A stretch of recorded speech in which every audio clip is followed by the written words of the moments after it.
Hi welcome back my YouTube channel. ಇವತ್ತು kitchen ಅಲ್ಲಿ ಇಟ್ಕೊಂಡು ಏನ್ ಮಾಡ್ತಿದ್ದಾರೆ ಅಂತ ಯೋಚನೆ ಮಾಡ್ತಿದ್ದೀರಾ. ಇವತ್ತು ಹಾಗಲಕಾಯಿ ಪಲ್ಯ ಮಾಡೋದು ಯಾವ ತರ ಅಂತ ತೋರಿಸ್ಕೊಡ್ಬೇಕು ಅಂತ ಬಂದಿದ್ದೀನಿ. ಹಾಗಲಕಾಯಿ ಪಲ್ಯಕ್ಕೆ ಏನೆಲ್ಲ ಇಂಗ್ರೀಡಿಯೆಂಟ್ಸ್ ಯೂಸ್ ಮಾಡ್ಕೊಂಡು ಒಂಚೂರು ಕಹಿ ಇಲ್ದೇನೆ ಹೇಗೆ ಮಾಡೋದು ಅಂತ ತೋರಿಸ್ಕೊಡ್ಬೇಕು ಅಂತ ಬಂದಿದ್ದೀನಿ. ಯಾರೆಲ್ಲ ನನ್ನ ಚಾನಲ್ ನೋಡ್ತಾ ಇದ್ದೀರಾ ಆದಷ್ಟು ಸಬ್ಸ್ಕ್ರೈಬ್ ಮಾಡಿ, ಹಾಗೆ ಪಕ್ಕದಲ್ಲಿರುವ ಬೆಲ್ ಐಕಾನ್ ಕ್ಲಿಕ್ ಮಾಡ್ಕೊಳ್ಳಿ. ನಾನು ಯಾವುದೇ ವಿಡಿಯೋ ಹಾಕಿದ್ರೆ ನೋಟಿಫಿಕೇಶನ್ ಬರುತ್ತೆ.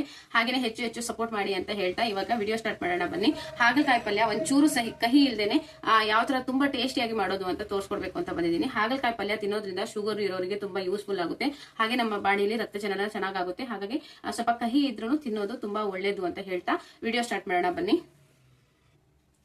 ಇವಾಗ ನೋಡಿ ನಾನು 4 ಜನಕ್ಕೆ ಆಗುವಷ್ಟು ಹಾಗಲಕಾಯಿ ಪಲ್ಯ ಮಾಡ್ತಿದ್ದೀನಿ. 4 ಹಾಗಲಕಾಯಿ ತಗೊಂಡಿದ್ದೀನಿ. ಹಾಗಾಗಿ 3 ಈರುಳ್ಳಿ ತಗೊಂಡಿದ್ದೀನಿ, 2 ಟೊಮೊಟೊ ತಗೊಂಡಿದ್ದೀನಿ.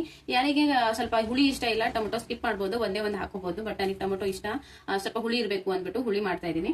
ಅದಾದ್ಮೇಲೆ 10 ಮೆಣಸಿನಕಾಯಿ ತಗೊಂಡಿದ್ದೀನಿ. ಅದಾದ್ಮೇಲೆ ಸ್ವಲ್ಪ ಕೊತ್ತಂಬರಿ ತಗೊಂಡಿದ್ದೀನಿ. ಅದಾದ್ಮೇಲೆ ಧನಿಯಾ ಪೌಡರ್ ತಗೊಂಡಿದ್ದೀನಿ, ಚಿಲ್ಲಿ ಪೌಡರ್ ತಗೊಂಡಿದ್ದೀನಿ, ಸ್ವಲ್ಪ ಬೆಲ್ಲ ತಗೊಂಡಿದ್ದೀನಿ, ಹಾಗೆ ಆಮೇಲೆ ಗರಂ ಮಸಾಲ ತಗೊಂಡಿದ್ದೀನಿ. ಇವಾಗ ಪಟಾಪಟ್ ಅಂತ ಯಾವ ತರ ಮಾಡೋದು ಅಂತ ತೋರಿಸ್ಕೊಡ್ತೀನಿ ಬನ್ನಿ. ಇದ್ರ ಮೇಲಿಂದ ಈ ತರ ಆ ಕಡೆ ಸೈಡ್ ಕಟ್ ಮಾಡ್ಕೊಂಡು ಇದ್ರ ಮೇಲ್ಗಡೆ ಇರುತ್ತಲ್ವಾ ಇದನ್ನ ನೀಟಾಗಿ ಈ ತರ ತೆಗಿಬೇಕು. ನೋಡಿ ಈ ತರ, ಅವಾಗ ಸಾಂಬಾರ್ ತುಂಬಾ ಟೇಸ್ಟ್ ಬರುತ್ತೆ. ಇದು ತಿನ್ನೋದ್ರಿಂದ ಶುಗರ್ ಪೇಷಂಟ್ಗೆ ಒಳ್ಳೇದು. ಹಾಗೇನೆ ನಮ್ಮಂತ ಒಟ್ಟಿನಲ್ಲಿ ಪ್ರೆಗ್ನೆಂಟ್ ಇರೋರು ತಿನ್ಬಾರ್ದು. ಇದು ತುಂಬಾ ಕಹಿ ಇರುತ್ತಲ್ವಾ, ಹಾಗಾಗಿ ಪ್ರೆಗ್ನೆಂಟ್ ಇರೋರು ತಿನ್ಬಾರ್ದು. ಬೇರೆದೆಲ್ಲ ತಿನ್ಬೋದು. ನೋಡಿ ಮಕ್ಳಿಗೂ ಮಾಡ್ಕೊಟ್ರು ಒಳ್ಳೇದಿದು, ತುಂಬಾ ಒಳ್ಳೇದು. ಹಾಗಾಗಿ ಹಾಗಲಕಾಯಿ ಪಲ್ಯನ ಆವಾಗಿನ ಕಾಲದಲ್ಲಿ ತುಂಬಾ ತಿಂತಾ ಇದ್ರು. ನಾವು ಇವಾಗ ಕಹಿ ಅಂತ ತಿನ್ನಕ್ ಹೋಗಲ್ಲ, ಯಾಕಂದ್ರೆ ಇದು ಸ್ವಲ್ಪ ಕಹಿ ಇದ್ರೂ ಒಳ್ಳೇದು, ಆರೋಗ್ಯಕ್ಕೆ ತುಂಬಾ ಒಳ್ಳೇದು. ಇದು ಚಪಾತಿ ಮೇಲೂ ತಿನ್ಬೋದು, ಹಾಗೇನೆ ರೊಟ್ಟಿ ಮೇಲೂ ತಿನ್ಕೋಬಹುದು. ತುಂಬಾ ಚೆನ್ನಾಗಿರುತ್ತೆ. ಒಂಚೂರು ಕಹಿ ಇರಲ್ಲ. ಕಹಿ ಯಾಕೆ ಇರಲ್ಲ ಅಂತಂದ್ರೆ ಒಬ್ಬೊಬ್ರು ಬೇಯಿಸ್ಬಿಟ್ಟು ಮಾಡ್ತಾರೆ, ನಾನು ಆತರ ಮಾಡಲ್ಲ. ಸ್ವಲ್ಪ ಎಣ್ಣೆಲಿ ಫ್ರೈ ಮಾಡ್ಕೊಂಡ್ ಮಾಡ್ತೀನಿ. ಫುಲ್ ಈ ತರ ಕಟ್ ಮಾಡ್ಕೊಂಡ್ ಬರ್ತೀನಿ. ಇವಾಗ ಈ ತರ ಸುಲಿದಿನಲ್ವಾ, ಫುಲ್ ಕಟ್ ಮಾಡ್ಕೊಂಡ್ ಬರ್ತೀನಿ ಬನ್ನಿ. ಇವಾಗ ನೋಡಿ ಹಾಗಲಕಾಯಿ ತೊಳೆದು ಇದ್ಮೇಲೆ ಸಿಪ್ಪೆ ತೆಗೆದು ತೊಳೆದು ಇಟ್ಕೊಂಡಿದ್ದೀನಿ. ಇವಾಗ ಯಾವ ತರ ಕಟ್ ಮಾಡ್ಕೊಳ್ಳೋದು ಅಂತ ತೋರಿಸ್ಕೊಡ್ತೀನಿ ಬನ್ನಿ. ಇಲ್ಲಿ ನೋಡಿ, ಇವಾಗ ಈ ತರ ತಗೋಬೇಕು. ತಕೊಂಡು ಸೆಂಟ್ರಲ್ಲಿ ಇರುತ್ತಲ್ಲ, ಇದನ್ನ ಈ ತರ ತೆಗೆದು ಬಿಡ್ಬೇಕು. ಸ್ವಲ್ಪ ನೋಡಿ ಈ ತರ ತೆಗಿಬೇಕು. ಸೆಂಟ್ರಲ್ಲಿ ಇರೋದು ಇದು ತೆಗಿಯೋದ್ರಿಂದ ಏನಾಗುತ್ತೆ ಅಂದ್ರೆ ಬೀಜ ತಿನ್ಬಾರ್ದಿದ್ದು. ಸ್ವಲ್ಪ ಬೀಜ ತಿಂತಾರೆ ಕೆಲವೊಬ್ರು, ಬಟ್ ನಾನು ತಿನ್ನಲ್ಲ. ಬೀಜ ತೆಗೆದ್ಬಿಡ್ತೀನಿ. ಬೀಜ ತೆಗೆದ್ರೆ ತುಂಬಾ ಒಳ್ಳೇದು. ಅದು ಒಂಥರ ಕಚ ಅಂತ ಇರುತ್ತೆ ಬಾಯಲ್ಲಿ, ಚೆನ್ನಾಗಿರಲ್ಲ. ಹಾಗಾಗಿ ಇಲ್ಲಿ ನೋಡಿ ಎಲ್ಲ ಇದೇ ತರ ಕಟ್ ಮಾಡ್ಕೋಬೇಕು. ಎಲ್ಲ ಇದೇ ತರ ಬೀಜ ತೆಗಿಬೇಕು. ಸೆಂಟ್ರಲ್ಲಿ ನೋಡಿ ಈ ತರ ತೆಗಿಬೇಕು. ಸೆಂಟ್ರಲ್ಲಿ ಬೀಜನ ನೋಡಿ ಎಲ್ಲ ಇದೇ ತರ ಮಾಡ್ಕೊಂಡ್ ಬರ್ತೀನಿ. ಅಲ್ಲಿವರೆಗೂ ನೋಡ್ತಾ ಇದ್ವಿ. ಸ್ವಲ್ಪ ಲಾಂಗ್ ಆಗ್ಬಿಡುತ್ತೆ ವಿಡಿಯೋ, ಎಲ್ಲ ತೆಗಿತಾನೆ ಇಟ್ಕೊಂಡ್ಬಿಟ್ರೆ ಸ್ವಲ್ಪ ಲಾಂಗ್ ಆಗ್ಬಿಡುತ್ತೆ. ಹಾಗಾಗಿ ಬೀಜ ತೆಗೆದು ಕಟ್ ಮಾಡೋದು ಯಾವ ತರ ಅಂತ ತೋರಿಸ್ಕೊಡ್ತೀನಿ. ಅಲ್ಲಿವರೆಗೂ ನೋಡ್ತಾ ಇರಿ ಅಂತ ಹೇಳ್ತಾ ಇರಿ ಒಂದ್ ನಿಮಿಷ. ನೋಡಿ ಇವಾಗ ಈ ತರ ಕಟ್ ಮಾಡಿ ಇಟ್ಕೊಂಡಿದ್ದೀನಿ. ಹಾಗಲಕಾಯಿನ ಒಂದ್ 5-6 ಹಾಗಲಕಾಯಿ, 4 ಜನಕ್ಕೆ ಮಾಡೋಷ್ಟು ಹಾಗಲಕಾಯಿನ ಕಟ್ ಮಾಡಿ ತೊಳೆದು ನೀಟಾಗಿ ಇಟ್ಕೊಂಡಿದ್ದೀನಿ. ಅದಾದ್ಮೇಲೆ ಈರುಳ್ಳಿ, ಹಾಗೆ ಮೆಣಸಿನಕಾಯಿ, ಟೊಮೊಟೊ, ಕೊತ್ತಂಬರಿನ ಕಟ್ ಮಾಡಿ ಇಟ್ಕೊಂಡಿದ್ದೀನಿ. ನೆಕ್ಸ್ಟ್ ಯಾವ ತರ ಅಂತ ತೋರಿಸ್ಕೊಡ್ತೀನಿ ಬನ್ನಿ. ಇವಾಗ ನೋಡಿ ಇದು ಕಾಯ್ತಾ ಇದೆ. ಇವಾಗ ಹಾಗಲಕಾಯಿ ಕಟ್ ಮಾಡಿ ಇಟ್ಕೊಂಡಿದ್ನಲ್ಲ ಇದರ ಸೇರಿಸ್ಕೊಂತೀನಿ.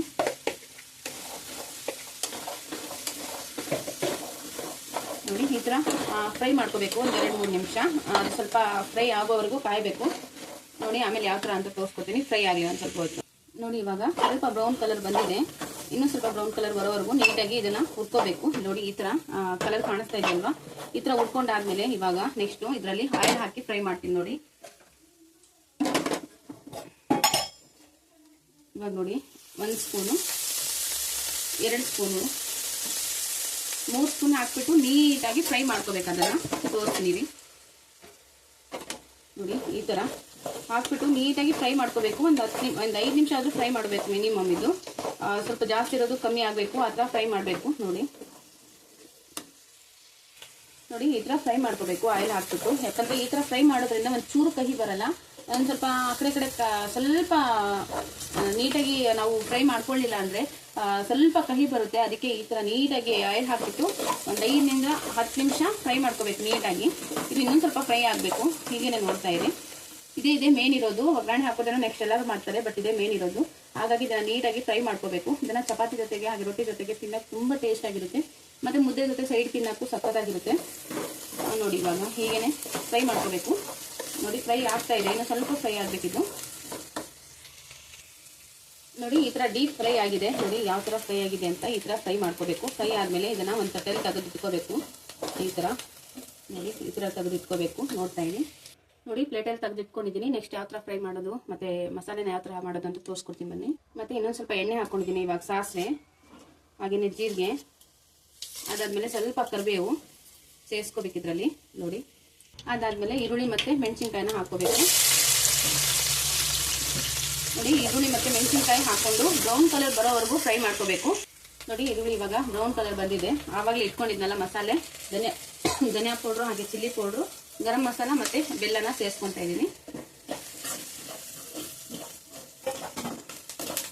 ಅದು ಸೇರಿಸ್ಕೊಂಡಾದ ನಂತರ ಇಲ್ಲಿ ನೋಡಿ ಸ್ವಲ್ಪ ಟೊಮೊಟೊ ಕಟ್ ಮಾಡಿ ಇಟ್ಕೊಂಡಿದ್ದೆ ನಾನು ಆಲ್ರೆಡಿ. ಟೊಮೊಟೊ ಸೇರಿಸ್ಕೊಂತೀನಿ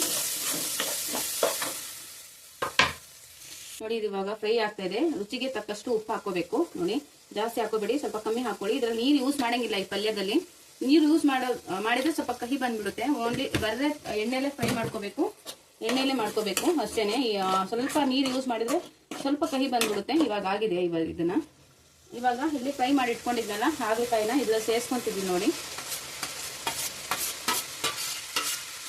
ಒಂಚೂರು ಕಹಿ ಇರಲ್ಲ, ತುಂಬಾ ಟೇಸ್ಟ್ ಬರುತ್ತೆ. ಚಪಾತಿ ಮೇಲೆ ತಿಂತ ತುಂಬಾ ಟೇಸ್ಟ್ ಬರುತ್ತೆ. ಇದು ತಿಂತ ಇದ್ರೆ ಇನ್ನು ತಿನ್ಬೇಕು ಅನ್ಸ್ತಾನೆ ಇರುತ್ತೆ. ಹಾಗಾಗಿ ಯಾರೆಲ್ಲ ಮನೆಯಲ್ಲಿ ಹಾಗಲಕಾಯಿ ಪಲ್ಯ ಮಾಡ್ಕೊಂಡು ತಿನ್ಬೇಕು ಅನ್ಕೊಂಡಿದ್ದೀರಾ ಮಾಡ್ಕೊಂಡು ತಿನ್ನಿ. ಹೇಳಿದ್ದಲ್ಲ ಆಗಲೇ ತುಂಬಾ ಒಳ್ಳೇದಿದ್ದು ಅಂತ. ಅದಾದ್ಮೇಲೆ ಇದನ್ನ ನೋಡಿ ಒಂದು 10 ನಿಮಿಷ ಇದನ್ನ ಹಂಗೆ ಮುಚ್ಚಿಟ್ಬಿಡ್ಬೇಕು ಸ್ವಲ್ಪ ಲೋ ಫ್ಲೇಮಲ್ಲಿ. ಫೈನಲಿಗೆ ಯಾವ ಥರ ಬರುತ್ತೆ ಅಂತ ತೋರಿಸ್ಕೊಡ್ತೀನಿ ಬನ್ನಿ. ಇವಾಗ ನೋಡಿ 10 ನಿಮಿಷ ಕ್ಲೋಸ್ ಮಾಡಬೇಕು. 10 ನಿಮಿಷ ಇಲ್ಲ 5 ನಿಮಿಷ ಕ್ಲೋಸ್ ಮಾಡಬೇಕು. ಸೈಡಿಗೆಲ್ಲ ಎಣ್ಣೆ ಬಿಟ್ಕೋಬೇಕು. ಆವಾಗ ತುಂಬ ಚೆನ್ನಾಗಿ ಬರುತ್ತೆ ಪಲ್ಯ ಇದು.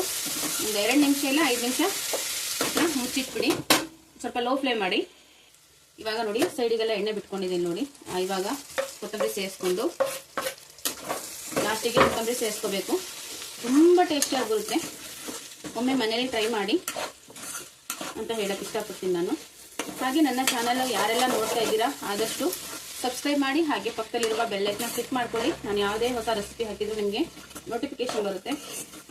ನನ್ನ ವಿಡಿಯೋನ ಹೆಚ್ಚು ನೋಡಿ ಸಪೋರ್ಟ್ ಮಾಡಿ ಅಂತ ಹೇಳಕ್ಕೆ ಇಷ್ಟಪಡ್ತೀನಿ. ಇವಾಗ ನೋಡಿ ರುಚಿಕರ ಪಲ್ಯದ ಜೊತೆ ಮೃದುವಾದ ಚಪಾತಿ ರೆಡಿ ಆಗುತ್ತೆ. ಈಗ ನೋಡಿ ರುಚಿಕರವಾದ ಪಲ್ಯದ ಜೊತೆ ಚಪಾತಿ ಮಾಡ್ತಾ ಇದ್ದೀನಿ ನೋಡಿ. ಎಷ್ಟು ಚೆನ್ನಾಗಿ ಬರ್ತಿದೆ ಚಪಾತಿ.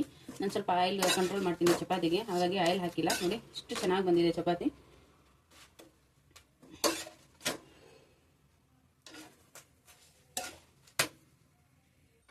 ಈಗ ಮೃದುವಾದ ಚಪಾತಿ ಜೊತೆ ರುಚಿಕರವಾದ ಪಲ್ಯ ರೆಡಿ. ಯಾರೆಲ್ಲ ನೋಡಿದ್ದೀರಾ ನಮ್ಮ ಚಾನಲ್ನ ಪ್ಲೀಸ್ ಆದಷ್ಟು ಎಲ್ಲರೂ ಸಬ್ಸ್ಕ್ರೈಬ್ ಮಾಡಿ, ಹಾಗೆ ಪಕ್ಕದಲ್ಲಿರುವ ಬೆಲ್ ಐಕಾನ್ನ ಕ್ಲಿಕ್ ಮಾಡ್ಕೊಳ್ಳಿ. ಮತ್ತೆ ನಾನು ಯಾವುದೇ ವಿಡಿಯೋ ಹಾಕಿದ್ರು ನಿಮಗೆ ನೋಟಿಫಿಕೇಶನ್ ಬರುತ್ತೆ. ಹಾಗೆ ನನ್ನ ಎಲ್ಲ ವಿಡಿಯೋನ ನೀವು ವೀಕ್ಷಿಸಬಹುದು ಅಂತ ಹೇಳ್ಕೊಂತ ನನ್ನ ಈ ವಿಡಿಯೋನ ಎಂಡ್ ಮಾಡ್ತಾ ಇದ್ದೀನಿ. ಎಲ್ಲರಿಗೂ ನಮಸ್ಕಾರ. ತುಂಬಾ ಚೆನ್ನಾಗಿದೆ ರೆಸಿಪಿ, ಎಲ್ಲರೂ ಆದಷ್ಟು ಟ್ರೈ ಮಾಡಿ ಅಂತ ಹೇಳಕ್ ಇಷ್ಟಪಡ್ತೀನಿ.